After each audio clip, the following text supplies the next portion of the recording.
Story 1. The Empty Chair. The last patient I interviewed in room 44 never looked at me during the suicide screening.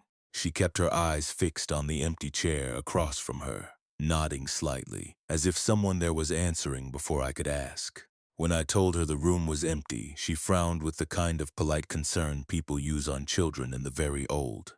Then she said in a calm, almost apologetic voice that it was not empty at all. The woman sitting there had been waiting longer than anyone else, and she wanted to know why I kept calling in other patients before her. I worked overnight psychiatric intake at a state crisis stabilization center in Roanoke, Virginia, in the autumn of 2026. The building stood on the edge of the city, not far from the interstate, a low concrete structure with narrow windows and a receiving bay built to take ambulance arrivals, law enforcement transports, and walk-in psychiatric emergencies after the larger hospitals had done medical clearance. We were not a full inpatient hospital. We were the place people came when they were too unstable to go home, too acute to leave in an emergency department hallway, and not yet sorted into whatever system would eventually hold them. Night intake was procedural work. That was one of the reasons I liked it. Routine had a calming effect on both staff and patients. My job was to receive handoff from transport, review the emergency custody paperwork or voluntary consent, inventory belongings, complete risk assessment, verify medications if possible, screen for immediate medical concerns, and document enough of the patient's mental status to determine whether they were appropriate for crisis, stabilization, required transfer, or needed a higher level of psychiatric care. Most people imagine psychiatric intake as dramatic. It usually was not. It was fluorescent light, stale coffee, a printer that jammed whenever the humidity changed, and patients answering the same questions in different voices. I worked with one security officer, one licensed practical nurse, one mental health technician, and the overnight charge clinician, who floated between the short-stay units and intake. After 11 p.m., the building had a different sound. The daytime phones stopped ringing. The lobby television went dark. The vents sounded louder. The automatic doors at the Sally Port opened with a long hydraulic sigh, and every noise carried farther than it should have in a medical building. We had 4 interview rooms. Room 1 was the largest and closest to the nursing station. Room 2 had the least reliable speaker on the wall intercom. Room 3 was mostly used for family collateral calls because it was the only room where the headset jack still worked. Room 4 sat at the end of the intake corridor beside the old consult office. It was the smallest room, and because it was slightly removed from the nursing desk, I preferred it for patients who were guarded or overstimulated. The room held a bolted desk, 2 molded chairs, a wall camera, a ceiling microphone, and a small observation window in the door. Nothing about it was notable. That was true until the first week of October. The first patient who mentioned the chair was a college student brought in by campus police after telling his roommate he had not slept in 4 days. He was restless, grandiose, and chemically sharp in the way stimulant intoxication often presents, but he was still oriented enough to answer questions. I had just opened his chart and begun the standard history when he stopped in the middle of a sentence, leaned slightly to his left, and said, "Mom, I'm sorry, I thought she was still using this room." I assumed he meant a staff member. I asked who he was referring to. He pointed at the second chair. The woman who was sitting there. The chair was empty. I told him no one else had been in the room. He gave me the same look patients sometimes gave when they knew they had said something odd and wanted to correct it without committing themselves. Then he shrugged and said maybe he was mistaken. He moved on. I moved on. By the end of the interview, I had already filed it under to stimulant-related perceptual distortion. 2 nights later, a middle-aged man on a temporary detention order for acute mania said almost the same thing. He entered room 4, stopped, and asked whether the lady from before had been discharged. When I asked what lady, he described a woman sitting with her hands folded in her lap, waiting quietly, wearing what he called a gray sweater and a hospital wristband with no writing on it. That got my attention. In intake, you hear repetition. Patients share delusions, repeat local rumors, pick up language from emergency departments, law enforcement, and one another. But those 2 patients had not overlapped, had come from different parts of the region. and were experiencing entirely different psychiatric symptoms. I checked the camera. Room 4 had been empty before each interview. I checked the hallway feed. No female patient had entered or left between assessments. The footage was clean. I mentioned it to our charge clinician, a woman named Linda Grayson, who had spent 20 years in crisis work and had developed the kind of dry humor that only comes from repeated exposure to human emergency. She told me it was probably suggestion and that if I kept listening for patterns, I would find them everywhere. Then she asked whether I had been sleeping enough. It was a reasonable question. Night shift distorts people. I let it go. Over the next 3 weeks, 6 more patients referred to someone who should not have been in room 4. They did not all use the same language. One said there was a woman already waiting to be evaluated. One asked if the quiet one was coming back. One told me the seat across from him felt warm because the other patient had just gotten up. A woman in alcohol withdrawal began crying before I had asked a single question because she said the person in the room with us looked too tired to keep waiting. A veteran in his 60s, completely sober and brought in for severe depression with passive suicidal ideation, described the same details as the manic patient had before him. Gray cardigan, paper wristband, hands folded, calm posture, no shoes. By then I stopped telling myself it was coincidence. I started tracking it the way intake staff track anything that does not immediately make sense. I added a private notation in my own shift notebook with date, arrival source, chief complaint, and exact language used. I reviewed transport manifests. I checked ambulance times against sheriff's office drop-offs. I looked for overlap in referring hospitals. There was none. I checked whether any of the patients had shared a holding room in the emergency department before arrival. Again, none. Their diagnoses ranged across psychosis, substance-induced mood disorder, severe anxiety, dissociation, and one case of uncomplicated grief-related decompensation. Their ages varied, their backgrounds varied, their level of functioning varied. What did not vary was the confidence with which they described someone waiting in room 4. At first, I kept using the room because I wanted more data. That was the official reason, anyway. The less official reason was curiosity. In psychiatric work, curiosity can be a professional asset right up until the moment it becomes a liability. I began making a few changes to control variables. Sometimes I would escort the patient myself without any comment. Sometimes security would seat them before I entered. Once I left the second chair in the hallway and conducted the interview with only one chair. Inside the room, that patient paused in the doorway, looked toward the empty corner where the chair usually sat, and asked whether the woman had decided to stand instead. I reviewed the audio from that interview twice. The patient had not sounded frightened. That was one of the details that unsettled me. Fear would have been easier to categorize. Most of them spoke as if they were noticing another patient in a waiting area, not an apparition.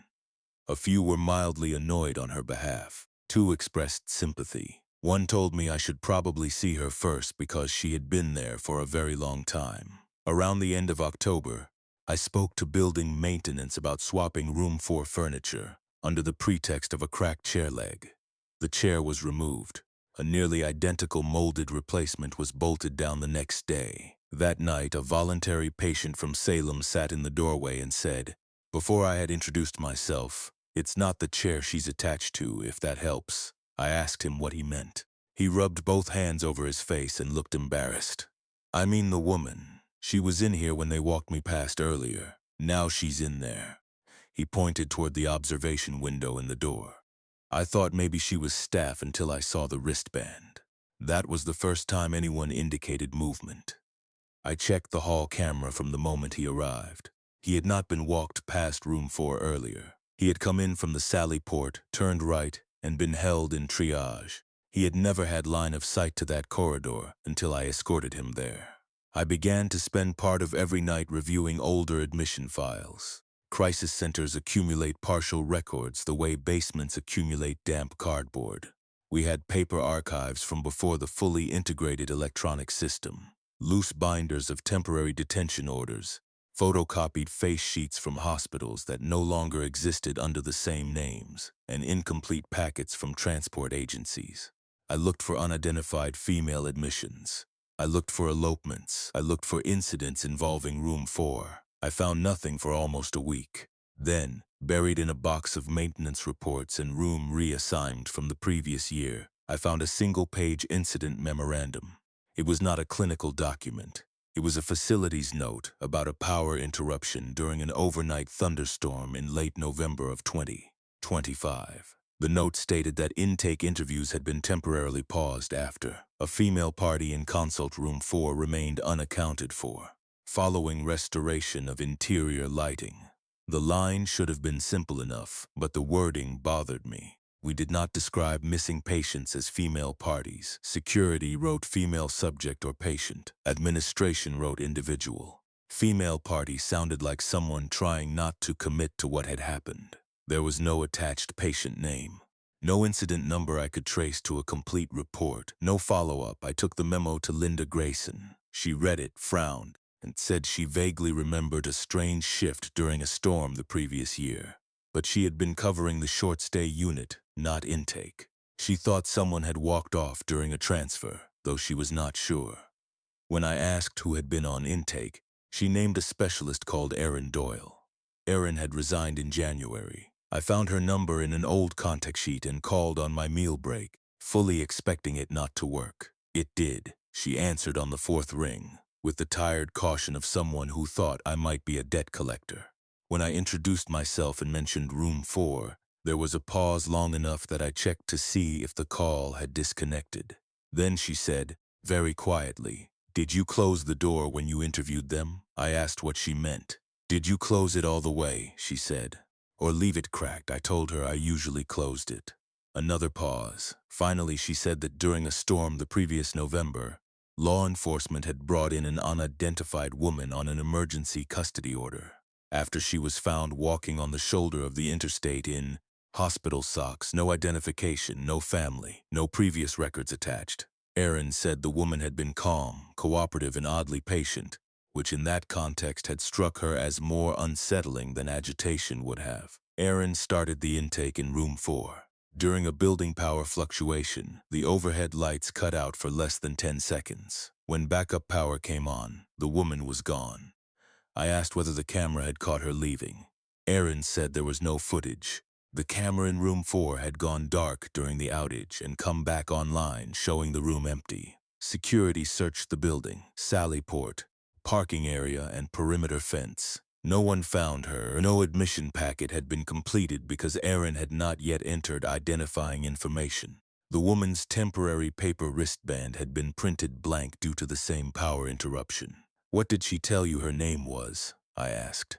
Erin let out a laugh without any humor in it. That was the problem. Every time I asked, she'd say, "Whichever one you need to finish the form." I wrote that down.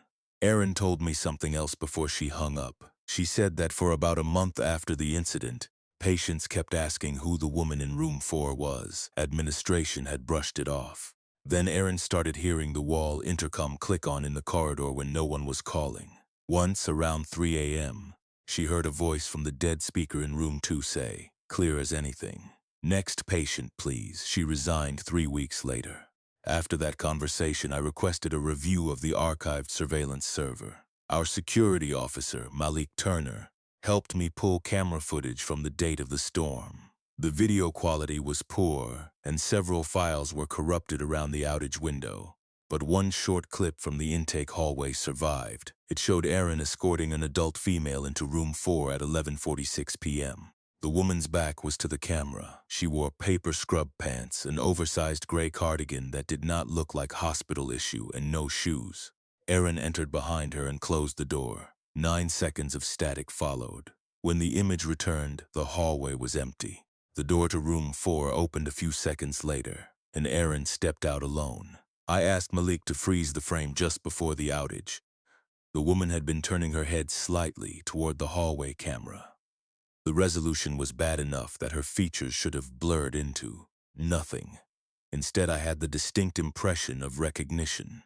Not because I could see her clearly, but because of the posture. She looked as if she already knew the camera was there and had been waiting for it to notice her. That same week, I found an audio file no one had tagged for review. It came from the ceiling microphone in room 4 during the storm incident. The first part was ordinary enough. Erin introducing herself, standard intake phrasing, the scrape of chair legs, paper shifting on a desk. Then came the power interruption, a brief electronic pop and silence. After several seconds, a woman's voice said calmly, "You're going to keep asking the wrong people." Erin answered, but her words were faint and partially lost in feedback. I turned the volume up. The woman spoke again. "I'm not the one you admit. I'm the one they mention afterward." The file ended there. I did not share that recording with administration. I am aware of how that sounds. In a functioning institution, potentially relevant audio should be routed through proper channels. In practice, I had already floated concerns about room 4 enough times to notice the shift in how people looked at me. Not alarmed, not yet. Just wary in that professionally kind way psychiatric staff use when they begin quietly evaluating their own coworkers. By early November, my notebook contained descriptions from 13 separate patients. Some details drifted. Most did not. The woman appeared to be in her 30s or 40s. Pale, tired, dry hands, gray cardigan, paper wristband with no writing. Bare feet or hospital socks, hands folded in her lap. She rarely spoke to the patients directly, but when she did, it was to ask whether they had been called back yet, or whether I was still asking the same questions, or whether anyone had told them to wait. One woman on a temporary detention order for severe paranoia gave me the most precise description I ever received. She sat down, looked at the empty chair, and said, "She keeps changing a little every time I blink." Not her face, just enough to look more like whoever talks to her. I asked her what that meant. She looked at me with sudden clarity. "It means she's learning." That should have been the point where I stopped using room 4 entirely. Instead, I kept going for 3 more nights. Professionalism can become superstition in reverse. If a thing resists explanation, you stay with it longer because stepping away feels like surrender. The last night I used the room began with a routine sheriff's transport from a neighboring county. Female, mid-30s, involuntary. Brought in after wandering into traffic and insisting her apartment had been moved a few feet to the left while she slept. She was not intoxicated. She was frightened but coherent. I seated her in room 2 because room 4 was already on my mind in a way I did not trust. She remained calm until I began the mental status exam. Then she looked past my shoulder toward the hallway and asked whether the waiting lady had followed us. I told her no one had followed us. She listened for a moment, head tilted, and then said, "She says you closed her room because you thought that mattered." My mouth went dry. I asked who she meant. "The woman from before," she said. "The one who does the interviews after you leave." At that exact moment, the dead intercom speaker in room 2 clicked on. There was no static, no preamble, just a soft electrical wake-up sound and a woman's voice saying, "Next patient, please." I stood so fast my chair hit the wall. The patient started to cry, not from panic but from exhaustion. The way people cry when something they have dreaded is finally confirmed. I opened the door, told Malik to watch her, and walked the intake corridor to room 4. The room had been officially taken out of service that morning. Maintenance had removed the desk terminal. The chairs remained bolted in place because facilities had not yet come for them. The light under the door was on. I knew with complete certainty that I had shut that light off myself at the start of shift. I opened the door. Room 4 was empty, but not untouched. The far chair, the patient chair, had been pulled out from the desk by a few inches. The interviewer chair on my side was slightly angled inward, as if someone had just stood up from it. On the bare desk surface sat a printed wristband, blank, warm. I do not know how else to describe it. I picked it up, and the plastic was warm as if it had just come off skin. Malik came down the hall behind me and asked what was going on. I held up the wristband. He stared at it and said with sincere confusion, "Who's that for?" I asked whether he had turned on the room light. He said no. When I pointed to the chair positions, he said they looked normal to him. I checked the camera feed from the room. From the hallway monitor, room 4 showed one chair at the desk and one chair empty against the wall, not where I was seeing them with my own eyes. I looked from the screen to the room and back again, and for a few seconds I had the disorienting sensation that one of those views was lagging behind the other. Administration closed room 4 the next day pending what they called equipment inspection. Nothing mechanical was ever found wrong with it. The camera worked, the microphone worked, the light switch worked, the badge reader on the door worked. They repainted the walls in December, replaced the observation window, and eventually turned the room into file storage. That should have ended it. It did not. Patients continued referring to her. At first, it happened only when they were placed in room 1 or 2. Then they started mentioning her from the triage bay, from the blood pressure station, from the intake corridor before I even directed them anywhere. A man brought in from Blacksburg said the woman with the blank band had ridden in with him and spent the whole transport asking why psychiatric facilities always built extra waiting rooms without admitting they were there. A teenage patient said she had seen the same woman sitting behind the reception glass after hours, though the desk had been empty. An emergency department social worker from another hospital called during a transfer, and before giving report, asked whether we had a female patient wandering intake in gray knitwear, because one of her patients kept insisting Roanoke had forgotten to finish checking her in. That was the first report from outside our building. I never told that social worker what I had been hearing. I told her we had no such patient and took the transfer information as if my hand were steady. I stayed in the job until March. My official reason for leaving was schedule fatigue and a lateral opportunity at a larger hospital. The real reason was that the pattern had become too consistent to survive inside routine. Once a thing is repeatable, it stops feeling like stress and starts feeling like structure. A week before my last shift, I reviewed my notebook one final time.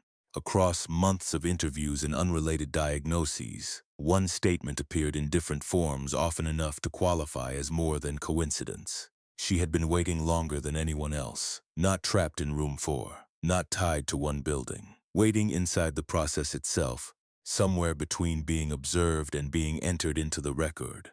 As if psychiatric intake had opened a space our paperwork was never meant to name. I no longer work at that center, but colleagues still send me stories when they hear one that sounds too familiar.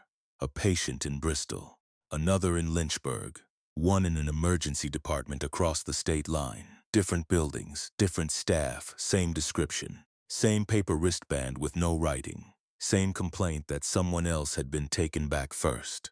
I used to believe evaluation was a way of fixing a person's place in reality. Now I think some encounters do the opposite.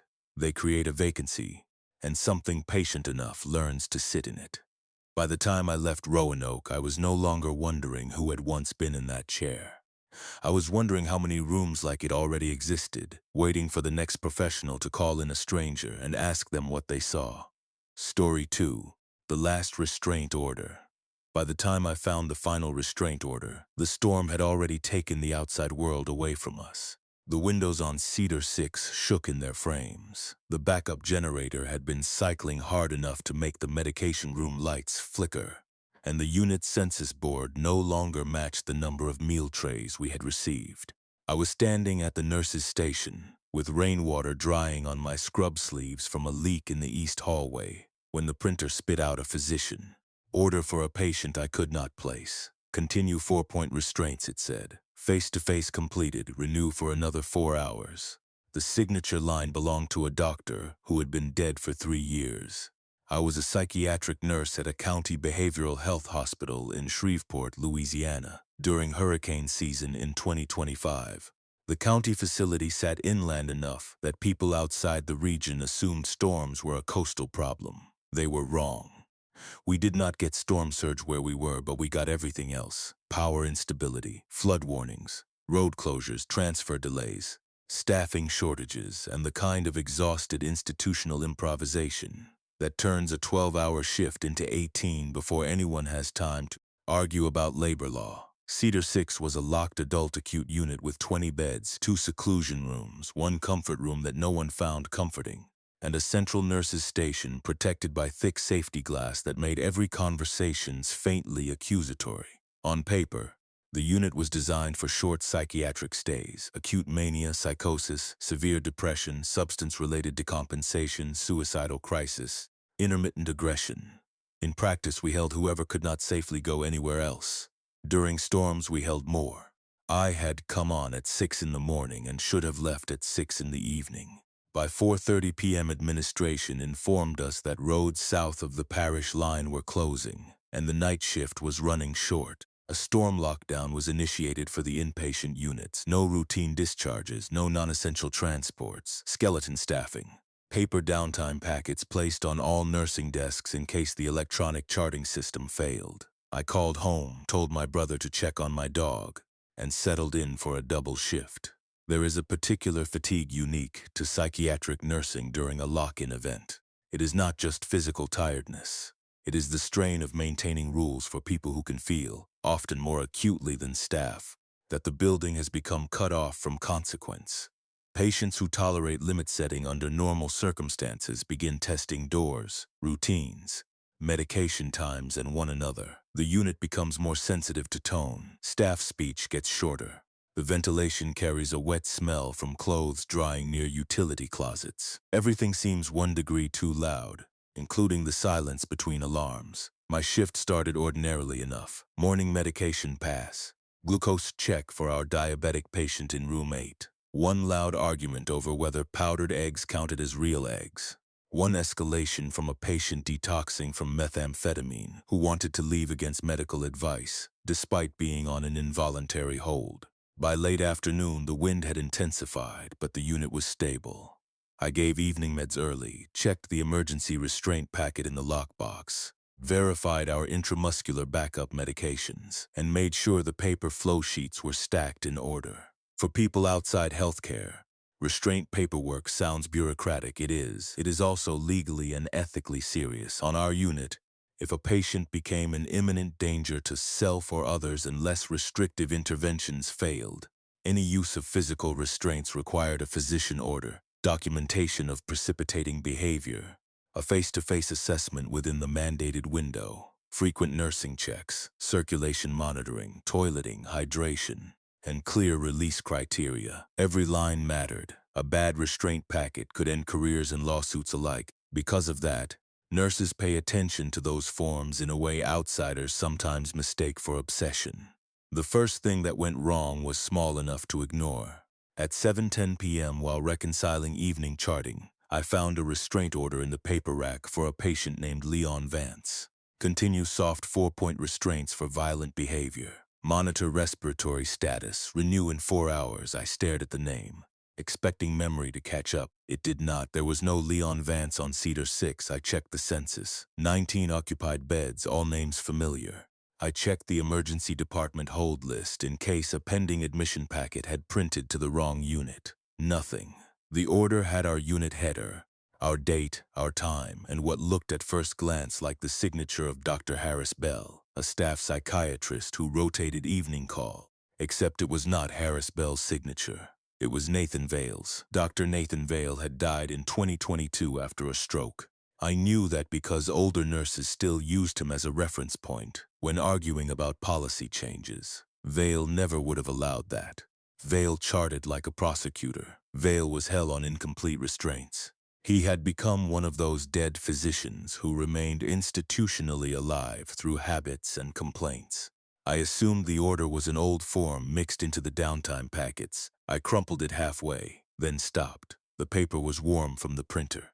I walked it over to the charge nurse, Monique Talley, and asked whether she had printed a sample form by mistake. She took one look at the name and said, "Leon's back." I remember that sentence precisely because of what happened next. I asked, "Who?" She frowned, but not at the paper. "At me, Leon," she repeated. Room swung at Tasha. Then her expression changed, not dramatically, just enough to suggest something had slipped. "No, sorry, no, that's not right." She read the order again from the top. Her face slowly emptied of conviction. "I don't know who this is." That was the first time I understood the problem was not simple confusion. By 8 p.m., the wind was driving rain against the reinforced windows in sheets so hard they looked solid. We lost one exterior camera, then another. The electronic chart slowed to a crawl. The county emergency line called to confirm we were sheltering in place. Administration sent a mass message advising all inpatient units to preserve paper documentation until the server stabilized. On Cedar 6, the patients became more unsettled as the storm noise deepened. One paced the hall reciting weather alerts from memory. Another insisted the air pressure was changing his thoughts. I put the Leon Vance order in a plastic sleeve rather than discard it. That instinct probably saved me later. At 8:45 p.m., a mental health technician named Tasha Reed came to the station to co-sign a medication. Waste. I asked whether anyone had assaulted her that evening. She answered immediately. Leon tried around dinner, then she blinked. She looked at me at the waste sheet at the hallway behind me and said slowly, "No, not Leon. There is no Leon." I asked what room she had worked on one-to-one observation after dinner. "Room 12, she said. "No, 11, no." She pressed her fingers against her temple. I sat outside a room.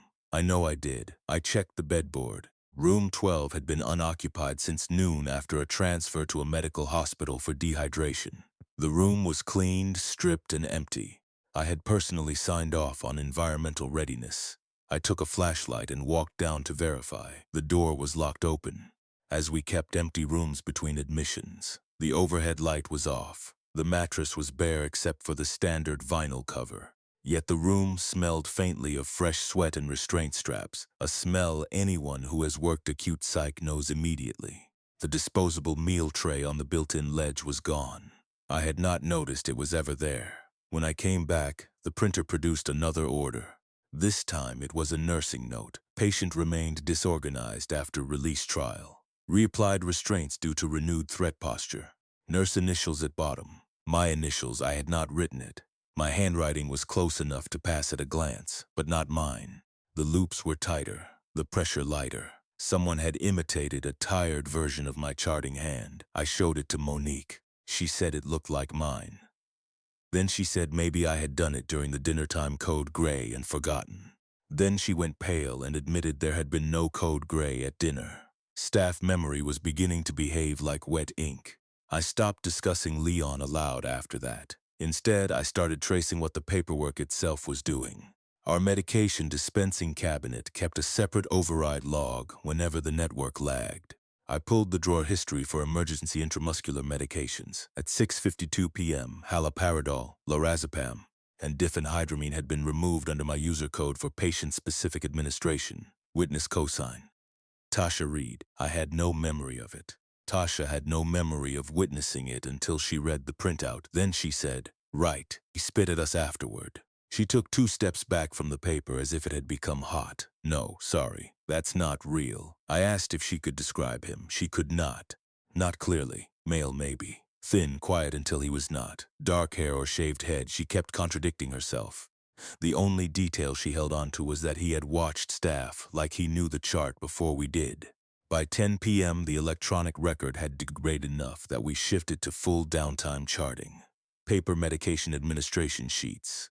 Paper 15-minute checks. Paper physician orders. The storm had reduced our world to clipboards and handwriting, which should have made the unit more reliable. Paper has weight. Paper stays where you put it. That is what I believed then.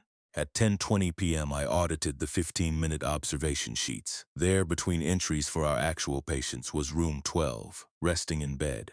Awake, staring at ceiling, offered fluids, refused, speech minimal. Every line initialed by staff on the unit. Some signatures were authentic. Some were close approximations.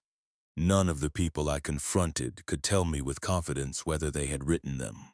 I crossed out the room 12 column with a thick black pen and wrote void across it. 5 minutes later, Tasha asked me why I had blanked out an empty section of the sheet. "What section?" "The room 12 checks," she said. They weren't empty. She took the clipboard from my hands. The column was blank. No room number, no entries, no initials. Just empty lines and the heavy word void written down the page in my own hand. My pulse became uncomfortably noticeable in my throat. Storm work strips your choices down to function. You cannot indulge fear because the unit still requires medication pass, de-escalation observation, safety checks, meal counts, emergency response. So I did what nurses do when something impossible happens in the middle of a shift. I kept moving and gave it a task name: investigation, reconciliation, variance review. If you can make horror sound administrative, you can buy yourself another hour of composure. I locked the original Leon Vance restraint order in the narcotics discrepancy drawer because it was the one item that had not yet changed in my hands. Then I began reconstructing the evening from physical evidence only. Meal count: one dinner tray unaccounted for. Laundry pickup: one torn gown in the soiled linen bin, size extra large, not assigned to anyone on current census. Seclusion room checklist: one set of soft restraints missing from the backup cabinet. Environmental rounds: room 12 trash can contained the plastic backing from 2 adhesive cardiac monitor pads, though we did not use telemetry on that unit. Medication override log: 3 emergent medications pulled under my code. Paper chart rack: no active binder for Leon Vance. Yet as I touched each item, fragments tried to assemble themselves in my mind. A tall patient, bare feet on tile. A refusal to answer orientation questions. A sudden swing toward Tasha, my own voice telling security to hold his left arm. I could not tell whether I was recovering memory or borrowing it from the documents in front of me. At 11:15 p.m., while checking the east hallway leak, I passed room 12 again. The door was still locked open. The room was dark. As I moved beyond it, I heard the dry nylon creak of restraint straps being pulled through metal loops. I stopped. The sound came once more from inside the empty room, deliberate and unhurried. When I turned on the light, there was no one there. But the restraint points at the bed corners, which housekeeping usually tucked flat, were upright. I reported the sound to security. The responding officer, Caleb Moore, said he had been in that room earlier with me. I asked when. He said during the hold for Leon. Then he looked so confused I thought he might sit down. I don't know who Leon is, he said. Just after midnight, one of the patients on our unit, an older woman admitted for schizoaffective disorder, approached the glass and asked whether the quiet man in 12 was allowed a blanket yet. She had not left her side of the unit all evening and had no line of sight to the empty room. When I asked what quiet man, she answered as if correcting a charting error. The one you keep tying down every time someone writes on him. That sentence altered the rest of the night. I asked her what she meant by writes on him. She smiled with exhausted pity and said, "You all think the paper is about him. It isn't. The paper tells him what part to play." I documented the statement because that is what training teaches you to do when a patient makes an unusual remark. I documented it on paper. When I read the note back 15 minutes later, the quote had changed. It now read, "Patient observed to be responding to internal stimuli. No further intervention. My handwriting, my pen, my note reduced to nothing." At 12:40 a.m. the rain eased briefly, and with the lull came a different kind of quiet. The patient settled. The ventilation resumed a more regular rhythm. The kind of quiet after a storm band passes is often worse than the noise. You become aware of everything underneath it. The printer woke up. 3 pages emerged in sequence: physician face-to-face assessment, continuation order, nursing reassessment, all for Leon Vance.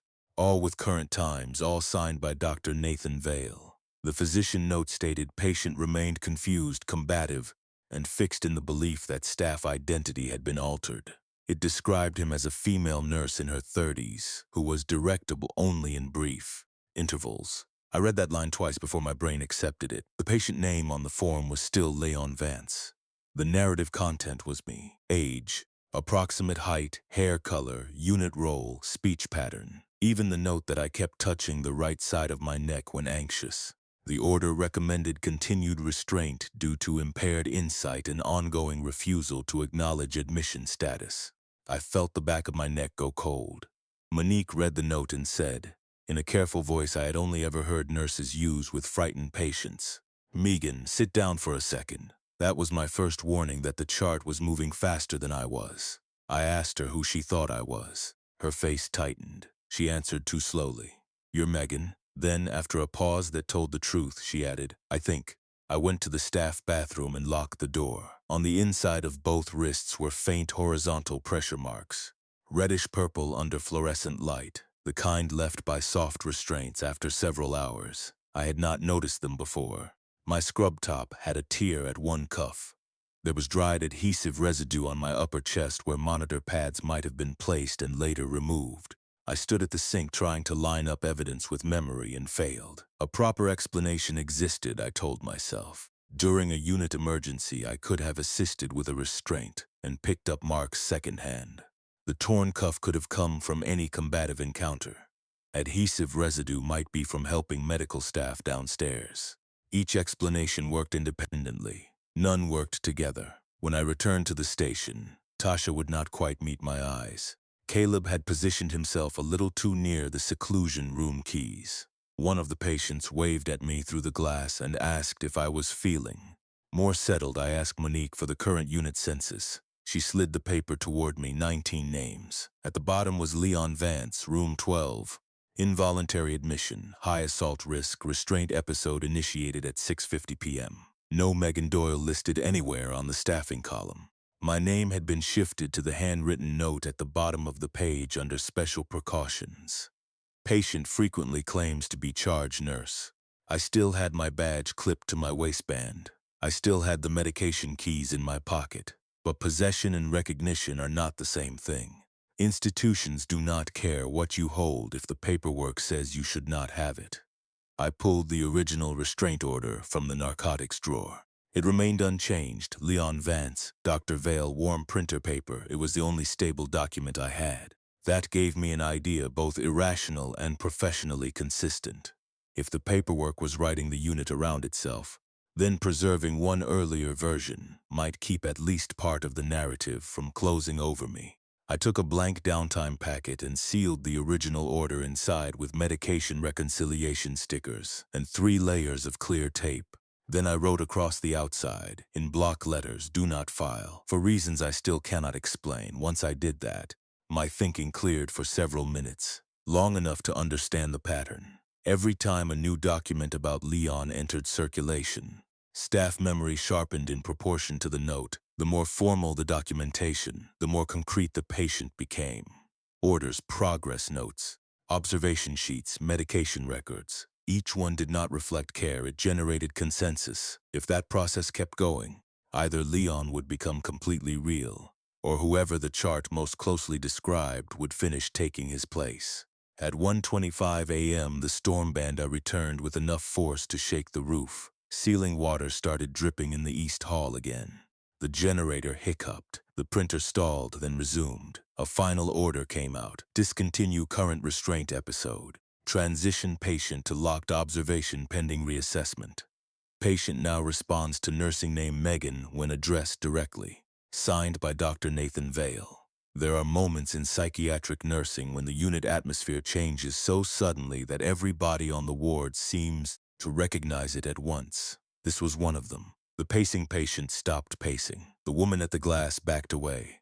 Tasha began to cry without understanding why. Caleb put a hand on the radio at his shoulder. From room 12, empty all night by every standard I trusted, came the unmistakable sound of someone sitting up on a vinyl mattress. I did not go in. I know that sounds cowardly. I think it was the only competent decision I made after midnight. Whatever had been built on that paperwork had not required my belief, only my participation. Going through the door would have been participation. Instead, I told Monique to count staff, then patients, then staff again out loud without reading from the census. The counts did not match the paperwork, but they matched the bodies we could see. 19 patients, 4 staff, no Leon Vance. I made everyone repeat it. I made them say names and job roles and room assignments while the storm hit the windows and the printer tried twice more to feed paper from an empty tray. We did it until voices steadied and the unit felt fractionally more ours. By dawn, the worst of the weather had moved north. The electronic chart returned in fragments. Administration arrived looking gray and unprepared. We submitted an incident report for documentation variance during storm downtime, though I did not include half of what had occurred because there was nowhere institutional to put it. Facilities inspected room 12 and found nothing. Medical records found no active patient named Leon Vance on any unit in the building. Yet the medication override remained under my code. The torn gown remained in laundry. The pressure marks on my wrists took 2 days to fade. I kept the original restraint order. I never filed it. I keep it now in a sealed envelope at home. Not because I think it protects me, but because it is the only proof I have that the first version existed before the rest of the unit learned how to remember differently. I still work psych nursing. I still complete restraint packets when they are necessary. But I read every line before I sign, and I never assume documentation is passive just because it is familiar. In hospitals, paper does not merely preserve what happened. Sometimes, under the right conditions, it tells frightened people what has already happened to them. And once a chart learns your name, it does not always give it back. The people who scare me most now are not the patients who say the wrong thing with conviction. It is the professionals who hear a printer start in an empty corridor and instinctively wait to see who the next order is going to make real. Story 3. Patient 23B. The first time Patient 23B introduced himself using my name, I was willing to call it manipulation. The second time he gave my home address, the year I had finished fellowship, and the name of the lake where my younger brother drowned when we were children. By the third interview, he was no longer reaching for my life from the outside. He was speaking from somewhere inside it, pausing in the same places I paused, choosing the same careful language I used when I was afraid a patient might decompensate if I sounded too certain. That was the moment I stopped worrying about whether he was competent to stand trial. I started worrying about what exactly had been entering the room with me each time I asked him to tell me who he was. I was a forensic psychiatrist at a secure psychiatric facility outside Spokane, Washington, in the winter of 2026. The institution sat beyond the main city grid in a stretch of land bordered by pines, service roads, and chain-link fencing topped with clean coils of wire that gleamed silver whenever the floodlights caught them. Officially, it was a secure treatment and evaluation center for criminal defendants found incompetent to proceed, individuals under restoration orders, and a smaller number of patients held under civil commitment with forensic complications. Unofficially, it was a place where the state sent people whose stories had become too legally unstable to manage in ordinary hospitals. Forensic psychiatry differs from general psychiatry in tone as much as in procedure. The questions are similar at first glance: orientation, memory, thought process, psychosis, mood, risk. But the frame is different. You are not simply treating symptoms. You are evaluating capacity, criminal responsibility, restoration potential, malingering, credibility, and the relationship between illness and law. Every sentence may be quoted in court. Every note may become testimony. You learn to be exact because ambiguity does not vanish in the legal system. It hardens. I preferred the graveyard shift for report writing and extended evaluations. Overnight, the facility was quieter. Court calls stopped. Attorneys stopped leaving voicemails. Unit programming ended. The noise floor dropped enough that a patient's cadence became easier to study. I often scheduled longer competency interviews after 9 p.m. for individuals who were overstimulated by daytime activity. My office sat on the assessment wing between the testing room and a records archive that still held older paper binders from before the state digitized most forensic files. Patient 23B came to me after 2 previous competency opinions had failed to hold. His legal name, at least on the current docket, was Aaron Pike. He was 38 years old, charged with second-degree assault and malicious mischief after an incident at a bus depot in Yakima. According to police reports, he had smashed a ticketing kiosk with a fire extinguisher, then struck a responding officer with the empty canister. In jail, he became disorganized, claimed the booking camera was interviewing him, and was transferred for evaluation. His first examiner found him incompetent due to severe thought disorder. A month later, a follow-up note suggested possible feigning because his deficits were inconsistent. A third opinion reversed again, citing profound autobiographical confusion and bizarre but non-delusional responses to identity questions. By the time the case reached me, staff had given up using his name consistently and referred to him by bed assignment. Pod 2, Room 3, Bed B, 23B. That should have stayed a convenience. It did not. My initial chart review raised concerns before I ever met him. The collateral history was fragmented. His date of birth differed by 1 year across 3 records. One note described him as left-handed. Another documented right-handed signature samples. Nursing staff alternated between reporting him as socially avoidant and unusually insightful into peer dynamics. Psychological testing from an outside jail clinician suggested below-average effort on symptom validity measures. Yet the same report noted moments of uncanny specificity regarding examiner's affective state. I wrote that phrase down because it irritated me. Uncanny is not a clinical term. When it appears in a professional report, it usually means the writer ran out of acceptable language. I first interviewed him on a Monday night just after 10 p.m. Snow had begun that afternoon, and by late evening the grounds were quiet under it, the kind of quiet that makes institutional ventilation sound oceanic. A custody technician escorted him in wrist-to-waist restraints, removed them per protocol once he was seated, and remained outside the door within sightline. I introduced myself, explained the purpose of the evaluation, reviewed the limits of confidentiality, and began with basic orientation. He was a thin white male with clean nails, neatly trimmed hair, and the underfed look some long forensic cases develop when they stop inhabiting.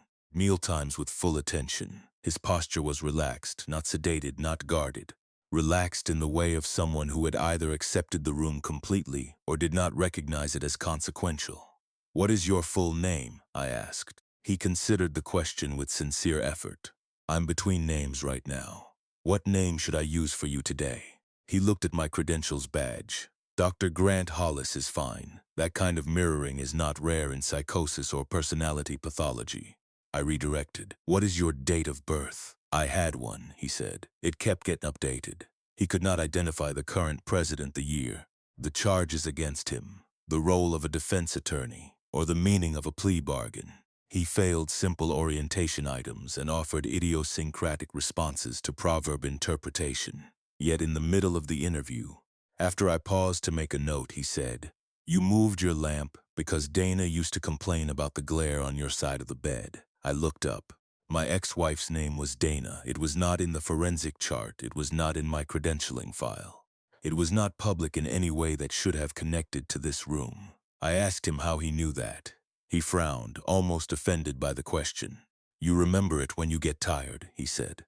"I can hear the layout better then." I ended the interview on schedule, documented severe deficits with possible contamination by odd interpersonal attunement, and told myself he had likely gathered personal information through informal channels, staff talk, social media, overheard names, old photographs.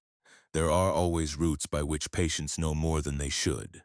In secure settings, underestimating patient intelligence is a professional error. 2 days later, I performed a structured competency interview with him again, this time including a brief symptom validity screen and collateral questions about recent unit events. His performance deteriorated on command. He could not state why he was in a psychiatric facility, but accurately described a conflict between two custody officers on another hall that had occurred before shift change and had not been charted yet. He identified one patient's nightmares as war-related despite the man never disclosing military trauma in group. He asked me whether I had visited my father after Thanksgiving or only told myself I would. I had not visited my father. I had only told myself I would. I felt anger before fear, not because I believed him, but because the precision of his guesses, or whatever they were, crossed into territory that felt indecent. I asked whether he understood what it meant to tell the truth. He said, "It means choosing one version before the paperwork does." I documented that too. 3 separate staff members gave me contradictory impressions of him that week. A nurse on Pod 2 said 23B was vacant, childlike, and barely verbal. A mental health technician swore he spent an entire evening explaining other patients' delusions back to them more coherently than the treatment team did. The unit psychologist told me she had once heard him use the exact phrasing from her own report while mocking the television. A custody lieutenant said he was manipulative, but could not name a single manipulative act. When I reread my first note before the 3rd interview, I found a discrepancy that should not have been possible. In the section where I distinctly remembered documenting his comment about Dana and the lamp, the chart now read, "Patient made vague references to examiner's personal life, likely fishing for reaction. No specific content." The line had my signature and timestamp. The specificity was gone. I searched the audit trail. No amendment, no later edit, no system error flag. That was the point at which I began making private records outside the official chart. I bought a bound legal pad from the commissary stock we kept for patient education packets and started handwriting key statements immediately after. Interviews with date, time, and physical descriptions of the session environment. I also began dictating brief voice memos into a personal recorder before entering the office and right after leaving it, not for evidence admissible anywhere, but to anchor myself. In forensic work, if your documentation becomes unstable, you stop being a physician and start being witness to your own uncertainty. The third interview took place during heavy snow on a Thursday just after midnight. Graveyard staffing was thinner. The halls smelled faintly of floor wax and instant coffee. 23B entered, sat down, and before I had spoken, he said, "You've started keeping a second record." I asked how he knew that. He glanced toward my coat pocket where the recorder sat, "Because you don't trust the part that keeps being decided later." The interview that followed was the most diagnostically useless and professionally disturbing assessment of my career. He failed orientation again. He could not name the charge, the prosecutor, or the judge. He said the courtroom was where people go to have one story pinned over another. Yet every time I shifted into neutral clinical phrasing, he responded with material that belonged to someone else in the building, a night nurse's former hometown, a social worker's dead son. The exact phrase used in a seclusion debrief 2 units over. The date of a boiler failure that had temporarily flooded the basement archive 5. Winters earlier, I knew some of these details. I did not know all of them. The ones I verified later were accurate. Afterward, I pulled archived files on long-stay competency cases involving fluctuating autobiographical identity. In the basement records room, among binders that smelled faintly of paper dust and coolant, I found 3 cases over an 18-year span that shared enough features to trouble me. Case 1 mailed, identity uncertain, repeated failures on orientation but unusual awareness of examiner emotional state. Evaluator took medical leave after documenting progressive discomfort with personal leakage during assessment. Case 2. Female arson defendant restored, then abruptly decompensated during court review and began insisting she was the deputy prosecutor. Transcript later corrected without explanation. Case 3. Patient transferred between forensic units under internal identifier 23B after bed census overflow. Multiple notes reference borrowed biographies and were later amended to more ordinary language. The name 23B appeared again and again, sometimes clearly as a bed designation, sometimes almost as if it were a patient identity that survived whoever occupied the bed. I brought the files to the unit psychologist, Elaine Mercer, because she was one of the few colleagues I trusted to distinguish between burnout and anomaly. I summarized the inconsistencies. I showed her copies from my legal pad. She listened without interruption, which I appreciated. Then she asked, "Why are you making it sound like this is new?" I told her, "Because it was new to me." She looked genuinely puzzled. "Grant, you've been worried about identity diffusion in that patient for months." "I've had him for 9 days," I said. She went very still. There are few experiences more destabilizing in a secure hospital than watching another professional lose confidence in a fact both of you should be able to verify instantly. Elaine opened the electronic chart. According to the assignment history, I had been primary evaluator on 23B for 11 weeks. I had no memory of the preceding 2 months, no head injury, no illness, no substance use, no dissociative history. I slept poorly on nights, but not in any way that explained an absent block of life large enough to contain 11 weeks of formal evaluations, team meetings, notes, and at least 1 court continuance with my signature attached.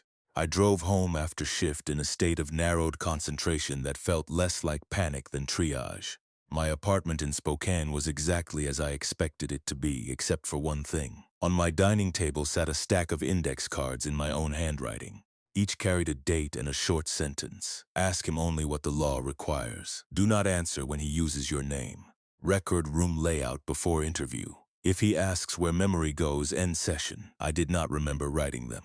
The final card was dated 3 days earlier. "If I start calling him doctor, cancel the hearing." The next week I stopped pretending procedural error would solve it. I reduced formal contact, delegated routine mental status checks to nursing, and scheduled 1 final private interview under graveyard conditions so controlled I could at least determine whether the phenomenon depended on official structure. I prepared the room carefully. 1 table, 2 chairs fixed in exact positions that I sketched on paper beforehand. Analog wall clock verified against my watch. Printed competency questions only. No exploratory discussion. Recorder on the table in plain sight. Custody officer outside the observation window.